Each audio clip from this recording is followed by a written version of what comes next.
morning, good afternoon, good evening, depending on your time zone. We have another relatively new person since I've been in our Twitter XRP space to be able to introduce you to and let him tell you everything about him and everything about his crypto and XRP story. So with great pleasure, I would like to introduce everyone to XRP Bully. Hi, how are you? Absolutely wonderful. Now, the very first thing, I love your moon gear, by the way. Yeah, I'm ready. I'm ready. I have my spacesuit on. I'm ready. I see that. So XRP Bully, first thing I'd like to know is how did you come up with that name for your persona? Okay, well, so that's a good question. So I like XRP, so I had to include XRP in the name. Bearable Bull was taken, so I had to. Yeah. Right. So I don't want my name to be like closer to any other YouTubers. I was really like conscious of that. So I wanted to take the word like bull or being bullish and change it to bully. And I thought that was an interesting like twist. So I like the XRP Bully. That's really it. All right. So you what we like to do on this show is interview the influencers basically, and just people in the community, even if they don't have any kind of YouTube channel or anything like that, and be able to find out about you, whatever you'd like to share about kind of what your background was pre-crypto, how you found the space, and then obviously you ended up being a big supporter of XRP. So how did you end up and how do you feel about XRP? And then where do you feel like we are now in our trip to where we're going to get to? And what do you expect it's going to be like when we get there? So right. You expect, there's what I'd like to hear from you. And I guess I'll ask questions in between. Yeah, sure. Yeah, sure. Yeah. So I was around 2016, 2015, I was in college. And this is when I was moving to a new college. I was in Texas, and I was looking at ways. I was a science major, so I graduated with a science degree. So like I'm a scientist at heart, So I always like facts. I like factual information. I'm always doing research. I was always doing research. I was always looking for the facts in everything, the truth in everything. In 2017, that's when the bull run happened with Bitcoin and altcoins, and that's when I sort of took an interest to Bitcoin and other altcoins. And I would look at other altcoins like Stellar Lumens, but I didn't really know a lot about investing. I didn't know a lot about cryptocurrency. I just thought, hey, this is something that, I really can't, get into, because as a college kid, I mean, you really don't have a lot of money. You're broke all the time. So you're really putting your money towards your education or food, So at that time, I really wasn't interested in it. So I kind of took a break, I would say 2-year break until 2019. And then I got a job. And I decided to take a look at crypto again. I was like, let me take a look at this again, because there was a lot of talk within like the Bitcoin community. So I watched not all, but a lot of the big Bitcoin influencers and people who were in the space talking about Bitcoin. At that time in 2019, I was interested in trading Bitcoin. So I was listening to a lot of Crypto Kirby videos. And I would listen to his videos while I was working. But it seemed to me that in the Bitcoin space, there was a lot of excitement. There was a lot of, positivity within that group. But at the same time, a lot of their information really wasn't factual. Like, where were they getting all of this information on like who was going to adopt Bitcoin and stuff like that? So that's why I kind of looked to other altcoins, and I looked to XRP. And during 2017, the 2017 bull run, the highest price that XRP reached was about, I believe it was $3.24, something like that, around the $3 range. But in 2019, we've been hovering around this 18 to 20 cent range for a long time, for the past year, 2 years. Yeah. So I tell people that I kind of got to this party right on time, right? Because at any point between 2017 and now, the price of XRP could have gone up. But now I know more about the community. I know more about the project. I know that the price is not going to go up until certain things happen globally before price appreciation. So there are certain things that need to happen before price appreciation. So once I understood that more, and I started to make a YouTube channel, and here I am today. I just research all news that's related to XRP, and I look for the facts. I look for the truth in everything. I think that's an excellent way to go about it. So, having said that, since you opened up that, let's unpack that a little bit. When you first saw XRP and you began to open up that box, XRP Bully, what did you find there that, as a fact-based person, you found that you liked what you saw? Okay. So when I first saw XRP was around 2017, and that was during the bull run. I really wasn't looking for the truth in the cryptocurrency community. I thought everything was just a game, just another game. But when I started looking, I actually started at watching Bearable Bull's YouTube videos in 2019, early 2019. And the way he broke down information was very, very interesting. So I started to fact check him. And once I started fact checking him, I found that everything was going as planned. So, for example, if we want to talk about facts, the company Ripple has partnered with the world's largest banks.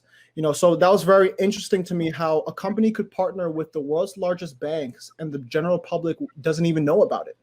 And they show the partnerships. I would look into, the partnerships with banks like Santander Bank and Bank of India and all these banks that they had partnerships with. And it was true. Like these partnerships were true. So I started looking deeper and deeper and deeper. And yeah, that's really it. So I guess to answer your question, the facts that I was searching for, I found them through the partnerships that Ripple, the company, had. And I thought that, hey, if Ripple, the company, has this many partnerships and is doing these things within the community, then XRP, the price has to go up eventually. Agreed. I felt exactly the same way. And one of the other things that I did personally was do background research on the Ripple employees. Right. When I found out, the more I found out about Brad Garlinghouse, the more I was impressed. The more I found out about David Schwartz, the more I was impressed. The more I found out about Greg Kidd, the guy was a billionaire and went to Ripple and begged them for a job. Right. Because he felt like, Ripple was onto something. And so it was a combination. And then David Schwartz, yes, but I'm not a real tech-oriented person. So that, yes, he had great credentials of what he had done in his past, but the technical part of it didn't interest me quite as much as the accomplishments of the team that Ripple had put together. Absolutely. Absolutely. I mean, David Schwartz, he's a very interesting mind, Yeah. He's a genius. I mean, I admire that. I can tell, I can recognize that there are people like that, but that's not a quality that I ended up with, but I can recognize it. So, go ahead. No. I was just going to say, and what the Ripple team is tackling is something that this is a problem that I guess bankers knew existed, but the general public has no interest in this. They're tackling the cross-border payment sector. They want to completely eliminate nostro vostro accounts. and that's possible. And that's a niche that the general public will not be interested in. They're not interested in that at all. So this project is very interesting. In order to make something like this, you have to be a genius, so.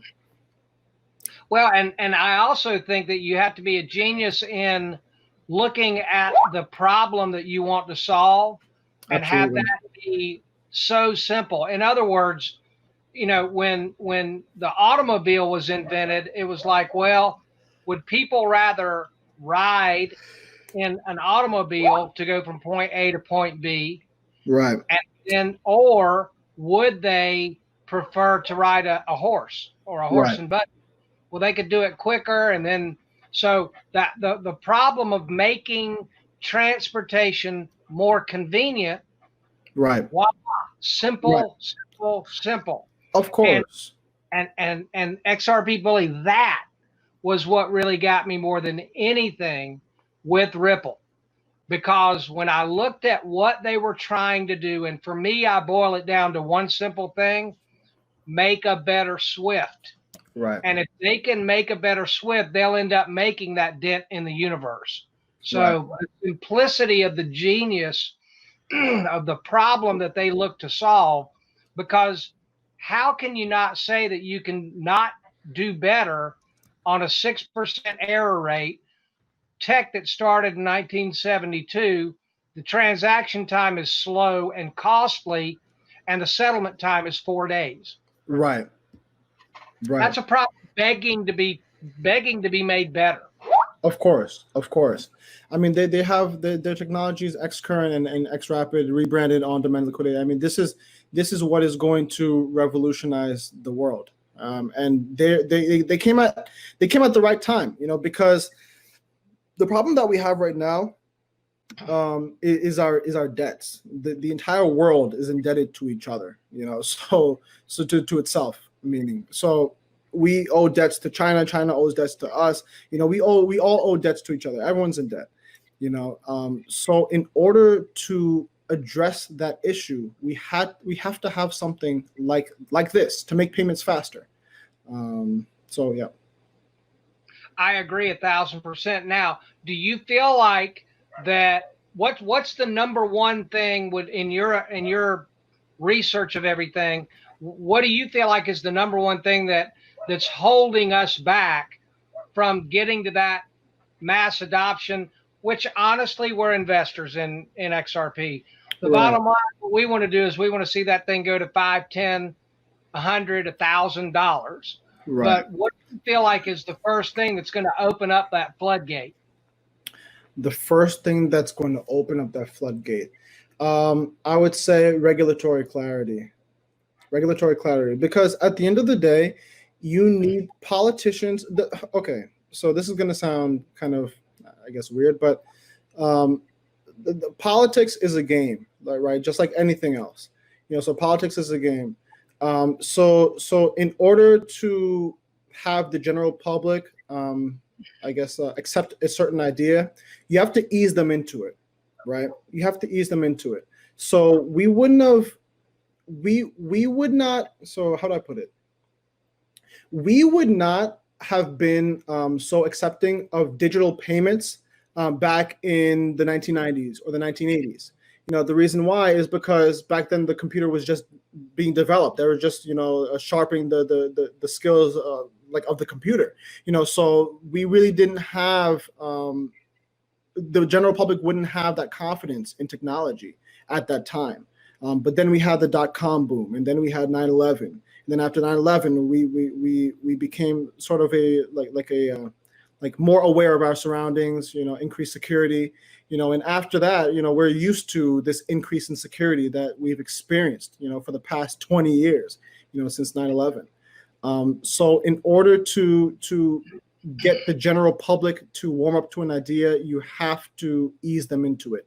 So the reason why I say regulatory clarity is because the general public knows about things after things happen. So for example, by the time the United States says, hey, we are ready to use XRP for our cross-border payments, they would have already been using it.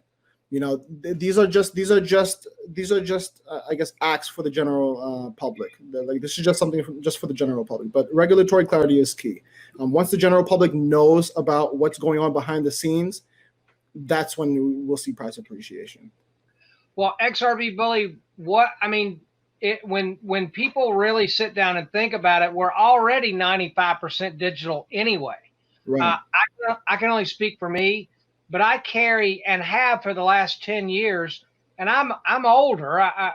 So it's not, you know, I guess I'd be a kind of a prime candidate as a person that they would like to get to drinking the digital Kool-Aid. Mm-hmm. But I've been using mainly a debit card for the last 10 years. So I've already been digital anyway, because I don't like the idea of losing cash and then having a problem. Yesterday, I'll share this real brief. Yesterday, I accidentally misplaced my wallet and I didn't know where it was. So what happened? I spent about 2 hours ordering a new driver's license, ordering new credit card and debit card, ordering a new, I had a social security card in there too, ordering a new copy of that. And then bing, bang, bun, I'm done, right? Then my dad called me and said that they found my wallet in the back of my stepmother's car. So, but my point being is that if I had lost $100 worth of cash that I was carrying around, that's gone and gone forever. Of course, of course. But having everything digital, hey, I'm getting everything replaced, even though it turned out I didn't need to. Everything replaced, you know, within a week, everything's good, and nobody can if it was stolen and I reported as stolen, nobody can use it. So I mean, I don't know what the person out there, the avatar of the average person that they're trying to bring into the digital currency age. Yeah. I think they're a lot closer than what people may be afraid of. Yeah, so it all depends, because, for example, age is a big factor, right? So I think I could confidently say that most people over the age of, let's say, like 55, they are comfortable with using credit cards and debit cards, but that wouldn't be the majority of people. That most of that demographic uses cash still. They're still used to using cash. I would say that the younger generation, if you were to talk about like 18 to like 30 or 18 to 40, whatever, they're even more used to, like the millennials and Gen Z, they're more used to using digital payments. So I guess to answer your question, like what age group or what demographic they're trying to bring in, at the end of the day, they want to bring in everyone. At the end of the day, they want to bring in everyone. So everyone will be used to doing digital payments. The question is, how fast can you adapt? And I think that's why younger people, they're more adaptable than the older generation. Yeah, but that playing video games and all that kind of stuff. Of course, grown up their entire life with being having the internet available to them. Yeah, I get it. Of course. So yeah, that's really good. All right, so now I watched and I love all of our YouTuber influencers, but Brad Kimes had one of his, at least for me, one of his best videos that he's ever made today, where the video, if you haven't seen that yet, he made it today. That. Yes, watch that before you go to sleep tonight. Because it's all about that regulatory clarity that you're talking about. And in that video, they talked about this summer or by the end of fall. So summer by the end of fall. Why does he say that? Because it wasn't Brad, it was the CME group interview that he was commenting on his video. Oh, so it was, you know, the CME group, that group out of Chicago, that's a pretty good group for them to say that we understand digital currencies are going to be here. And then the other thing in that video that was so exciting was that Brian Brooks spoke, and he's the comptroller of the currency. Right. That was exciting when I saw that. And XRP Bully, he used to work at Coinbase. Coinbase, yeah, as a legal advisor. But just watch Brad's video from today, July 18th, 2020. Watch that. Excuse me. Watch that video. Okay. And listen to what Brian Brooks had to say in that video. Okay. I mean, that video knocked it out of the park today. If I will take a look at that video. If you look at it's interesting that they said summer, late summer or fall, because look at the way that the world is going right now. So it is July 18th, right? So to date, we've had a stimulus payment given to us by the government, right? From our tax dollars, really. But people cannot afford to do basic things anymore, right? So we've had rounds of stimulus payments, we've had rounds of unemployment, we've had the quantitative easing, we've had Main Street lending, we've had every single initiative by the government to sort of quote unquote prop up this economy. In my opinion, more government intervention is only going to make matters worse. And I think this may sound cynical, but I think this is the goal.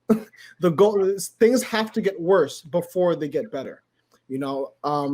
Problem, reaction, solution. So the problem is the fact that we are in enormous amounts of debt, that we cannot contain ourselves anymore. And the problem is this health crisis, this COVID health crisis. So this really accelerated everything. We've seen how people are reacting. People are distressed and distraught. They don't want to stay inside anymore. They don't have any money to feed their children, to pay for their houses. I mean, the housing market is going to tank soon. The solution eventually has to be on-demand liquidity. It just has to be. XRP is branded as on-demand liquidity, and it's going to be a liquidity source of last resort. So we have to kind of... Sounds like the IMF. Yep. The IMF will intervene. Well, I believe it's 70 countries that are members of the IMF have already come to the IMF with their hand out saying, help, we're in trouble. 70 countries. 70. Does that list include the United States? I don't think so. But no, not yet. No, they're going to be the last ones. And what do you think? So are you one of the people, and I am, that thinks that the IMF will intervene with their basket of SDR, add an E to it, and then that's what they'll begin to use, and possibly, and I know David Schwartz kind of poo-pooed the pre-allocation theory. Right. But Ripple could give the XRP they have in escrow to the IMF. The IMF could dole it out to all these member countries, set it at $1,000 per XRP, and wipe out, level the playing field of all the world's debt. Right. Yeah, I do believe that the IMF will be playing a role. What role? Yeah, David Schwartz kind of dispelled the whole pre-allocation theory. But at the end of the day, we never know. So he may say one thing, but we never really know until it happens. So I don't want to count that out entirely, because there was a Q&A that Brad Garlinghouse was doing with this was an IMF chief legal officer or something like that. Yeah. If anyone wants to see that, go to my intro, go to any of my videos and watch my intro. There's a question asked, and Brad Garlinghouse says, will IMF personally custody crypto assets in the future? And the way that he grins. Yeah, and then the other guy wouldn't answer.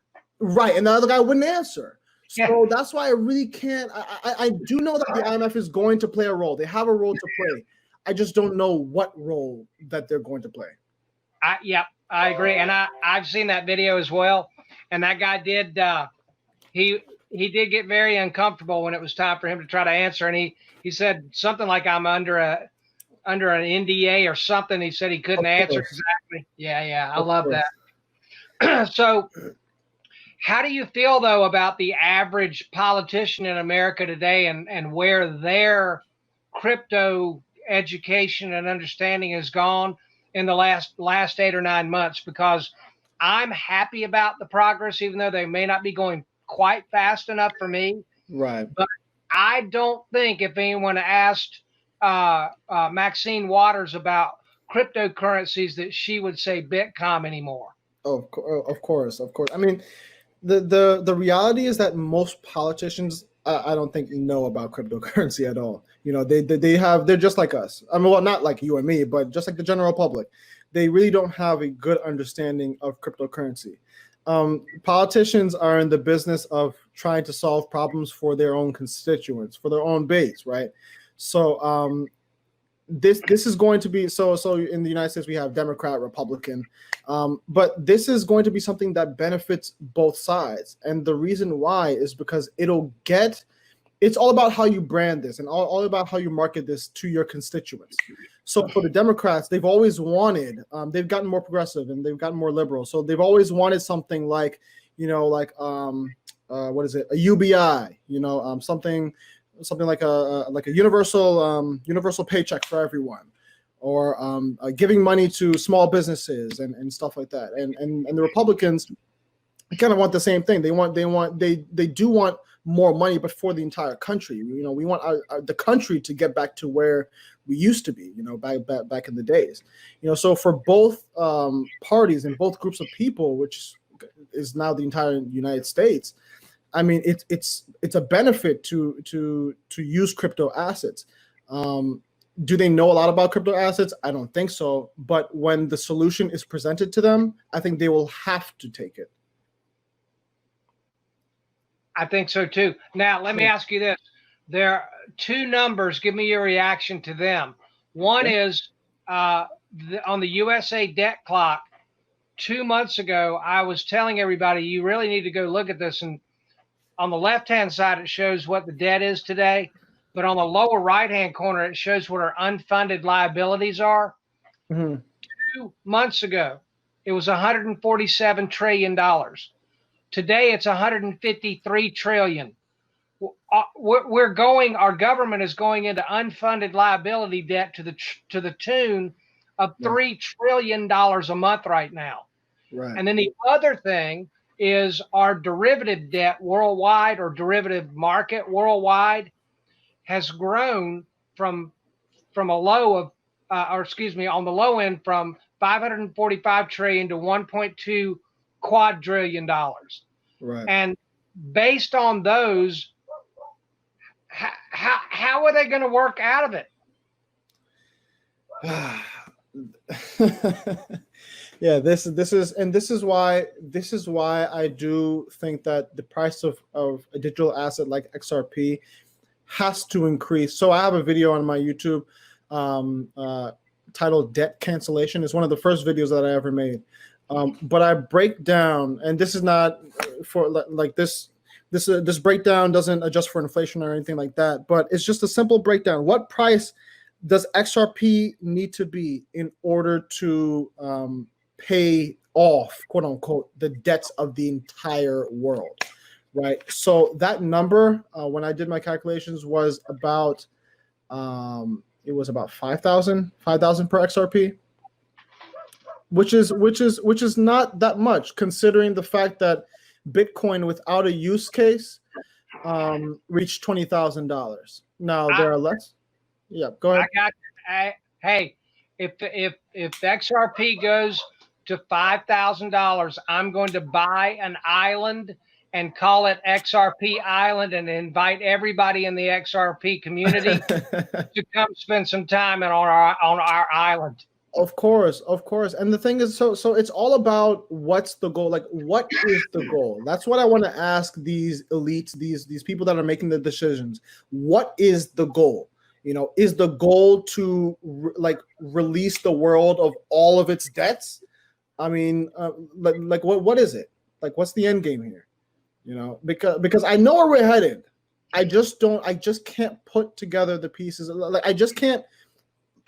put my finger on a specific like XRP price and say, okay, this is what these elites want to do with the world, and that's why the price is going to be this. Like, I just can't put my finger on it. One other thing that if you didn't watch DAI's video yesterday, the digital asset investor, Okay. he talked about something called buttonwood. Buttonwood. And that is really something. That video to watch that he put in there yesterday. Wow. You know how the world elite, we think that they're all, getting together and making the decisions on the directions that we're going in. Right. Check out that video and check out that group. Okay. And Chris Larson was there with them. And I believe that they're sitting there trying to answer what you just said and moving us into digital currencies, into the digital assets. I think that they know that we've got to go that way, and they're just moving it along until they flip the switch. So, have you heard of Nasara? Yes. Yes. So what are your thoughts on that? I don't know that much about it. Okay. So tell me about it, and then I'll help me understand it better, and then I'll let you know what I think about it. Well, it was so I don't know everything about it, but I do know that it was a law that was passed in 2000, signed into law like October of 2000. It's called NASARA, National Economic Security and Reformation Act. And the law does the following, and I'm reading it off of a Google image. Forgives credit card, mortgage, and other bank debt due to illegal banking and government activities, abolishes income tax, abolishes IRS, increases benefits to senior citizens, returns constitutional law, establishes new presidential and congressional elections within 120 days after Nasara's announcement, monitors elections and prevents illegal election activities or special interest groups, creates new U.S. Treasury currency, quote unquote, rainbow currency, backed by gold, silver, and platinum precious metals, returns constitutional law to our courts and legal matters, initiates new U.S. Treasury bank system in alignment with constitutional law, eliminates the Federal Reserve System, restores financial privacy, restrains all judges and attorneys in constitutional law, ceases all aggressive U.S. government military actions worldwide, establishes peace throughout the world, initiates first phase of worldwide prosperity distribution of vast wealth which has been accumulating for many decades, releases enormous sums of money for humanitarian purposes, enables the release of new technologies such as alternative energy devices. And that's it. Wow. I think that it looks to me like that kind of behind the scenes that they're ready to go and move forward with that. One of the things I know that Trump did that scares me was that one of the first things that he did that signed into law when he got into office was a bail-in, giving him the right to do a bail-in. Okay. You know what that is? No, I don't. In Greece, I can't get the date right, but what they did basically is they went to the citizens and said, okay, all y'all owe $1,000 a piece. Oh, no. Instead of a bail out, they went to all of the citizens and they got money from them out of their bank accounts without their permission. Oh, wow. It's called a bail in instead of a bail out. And one of the first things that Trump did when he became president was write an executive order giving the United States the ability to do a bail-in if they chose to. Yeah, that's very interesting. So I think we have so many laws in the United States, right? So and not all of them are going to be enforced, right? But I think these laws are made just in case, so I hope that doesn't happen, because I wouldn't be happy with that. Well, they passed a law recently as well. If you Google that and do some research on that, I think you'll find that it's kind of gathering steam. I believe it was Italy about 6 months ago voted into law in their country that they could legally enforce a bail-in. And you got to remember, you go, what are we going to do? America's $153 trillion in unfunded liability.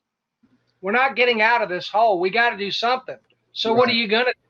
You're going to do it. You're going to keep bailing the banks out and digging the hole deeper and deeper and deeper, or are you going to do a bail-in, make the pain be felt by everybody equally, and then set it all on a level playing field? I'm not sure what they're going to end up doing either. I wish they would do the pre-allocation theory. Right. They would give the escrowed XRP out to every member country in the IMF, and then set it at 1,000, or like you said, a 5,000 XRP, and then boom, let's start fresh. Jubilee is not a bad thing, and they've done it in the past before, so do it again. Of course, yeah. Debt Jubilee is not a bad thing at all. I mean, especially if it's definitely possible.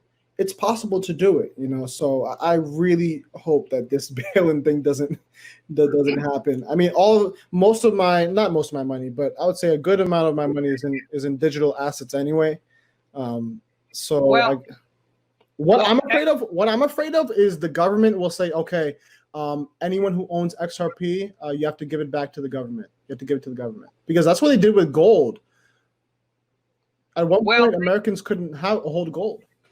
Think about this. I mean, if we were Trump and Mnuchin, I'll pick being Mnuchin because I married well. Right. Nothing against the first lady, but Munchkin married very well. Right. So way step up for that guy. So big props to him on that. So, I mean, how would we solve it? I mean, we bailed out in 2008, and the unfunded liability debt is now $153 trillion. Right. And the derivative market grew.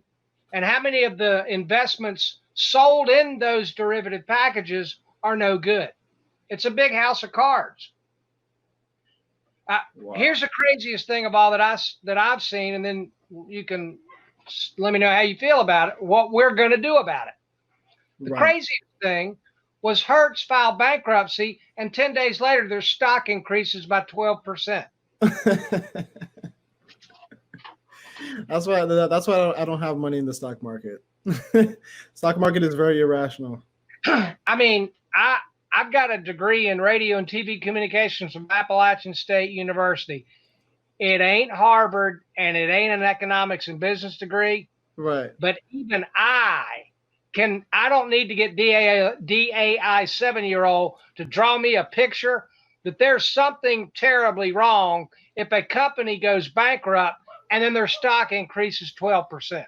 Yeah, that's crazy. I didn't even know that, but that's crazy. I did know that Hertz went out of business, went bankrupt, but that's ridiculousness.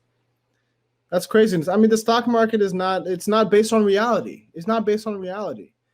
This is completely propped up, and there has to be another crash. Before things have to get worse before it gets better. I agree 1,000%. And we don't have a lot of time left. We do not have a lot of time left before XRP price appreciation.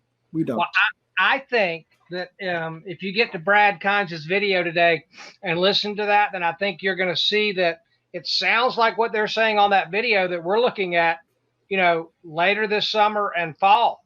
Believe it or not, with the regulatory, with what those people in that interview discussion, that's what it seemed like that they were saying. So I would love that.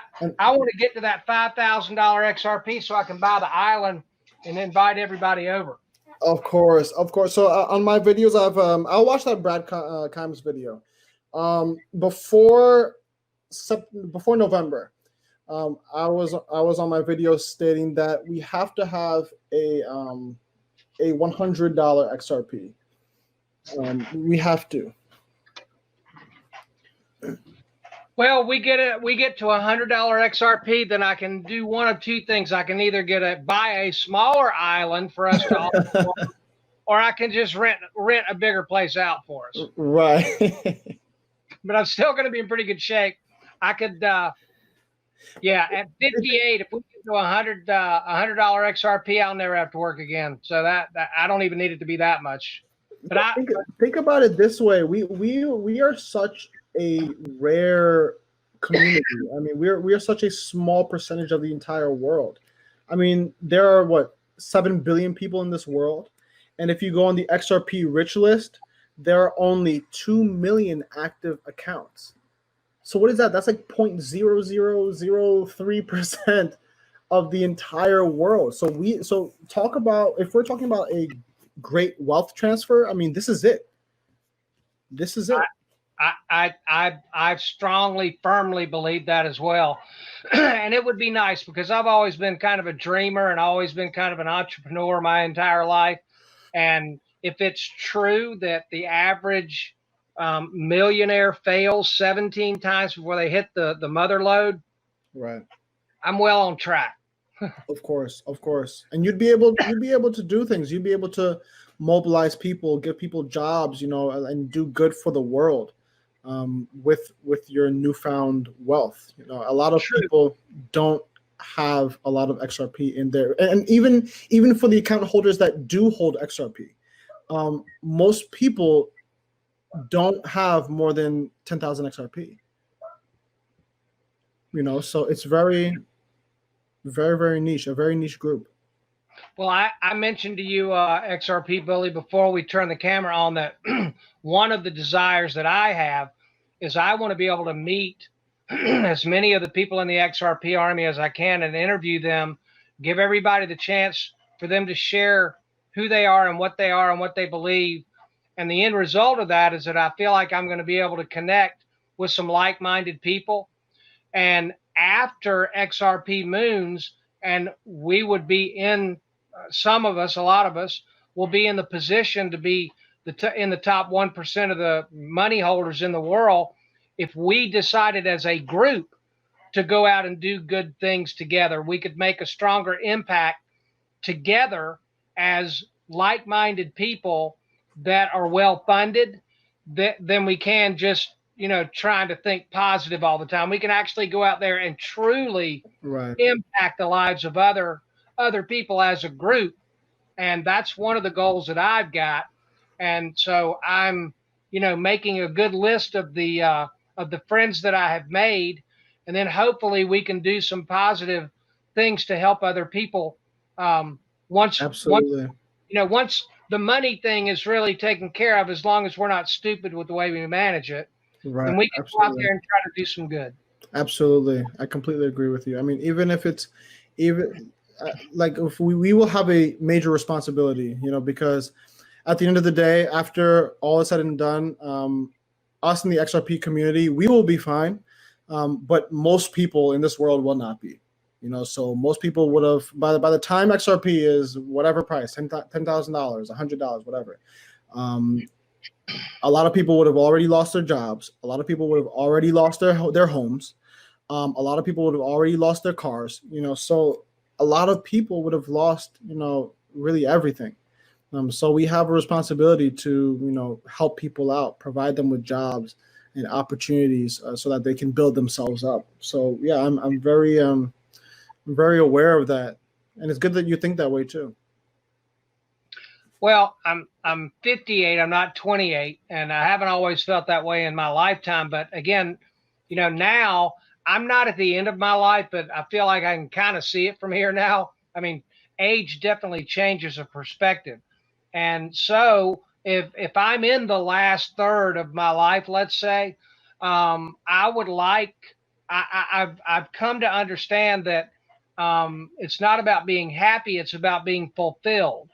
Right. And I've been blessed to be able to be, like I said, an above average salesperson. I can make money, but can I change a life? Can I actually impact another person's life in a positive way? And that's the driving force in my life till, I get to that. I like to call it my eternal dirt nap. From here to there, I would like to see if I could be, a positive influence and impact other people's lives in a positive way. Absolutely. So that's what I like to see, really the overriding idea of the time and the works that I'm trying to do is to that end. Absolutely. Absolutely. Okay, now what if I have been inviting everybody that I can talk to on Twitter to come do an interview with me.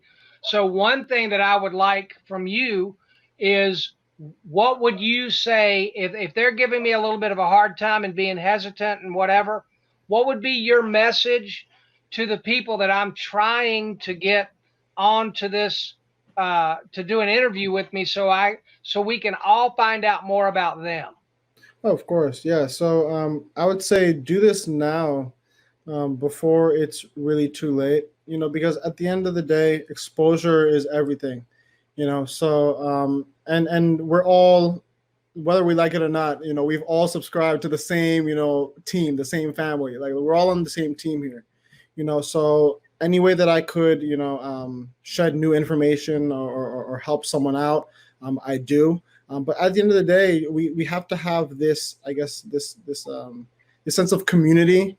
So it's good to get on something like this, to be interviewed by someone like yourself, and to just get your thoughts out there about XRP, because you don't know who you're impacting.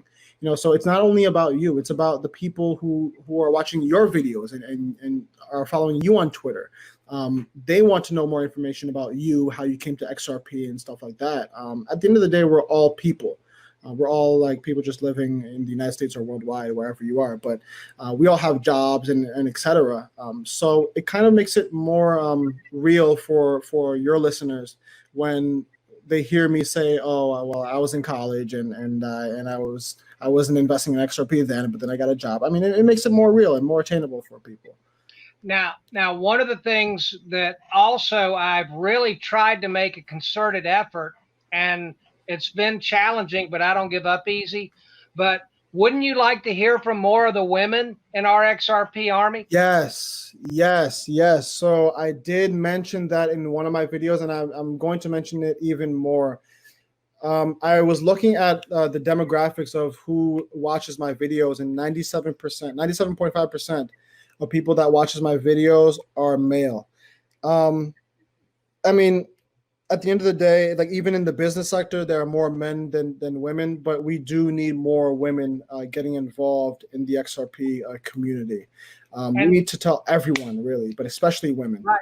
And think about it. If there are women out there in the world that don't know anything about crypto assets, digital assets, they're going to be more open to listening to another woman. Of course. And what they have to say. And that's why we need to get as many of these diverse people's stories out there.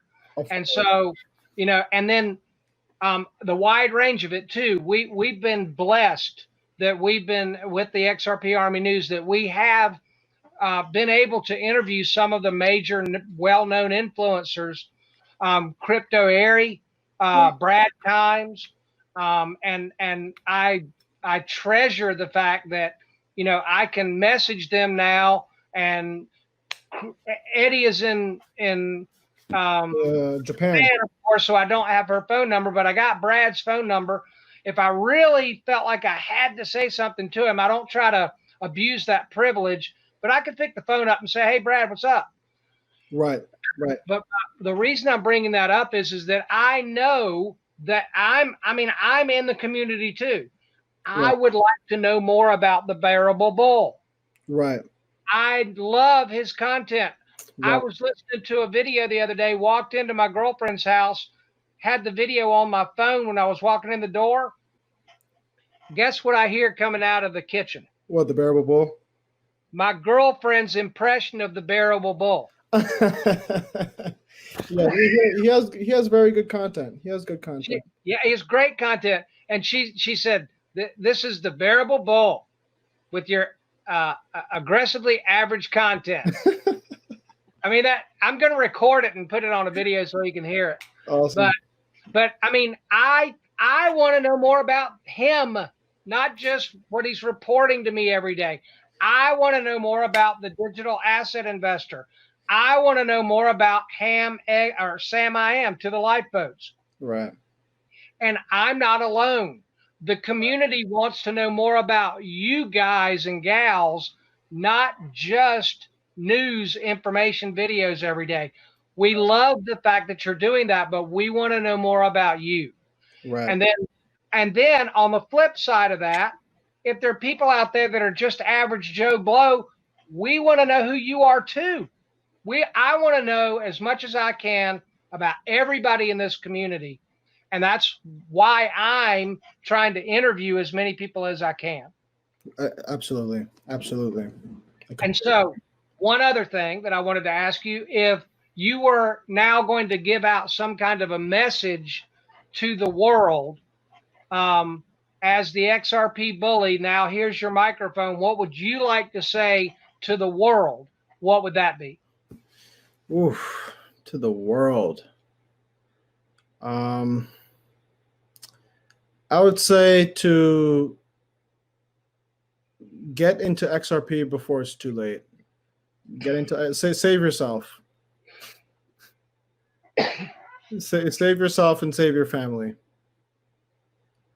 Well said. No. All right, now one last thing before we sign off.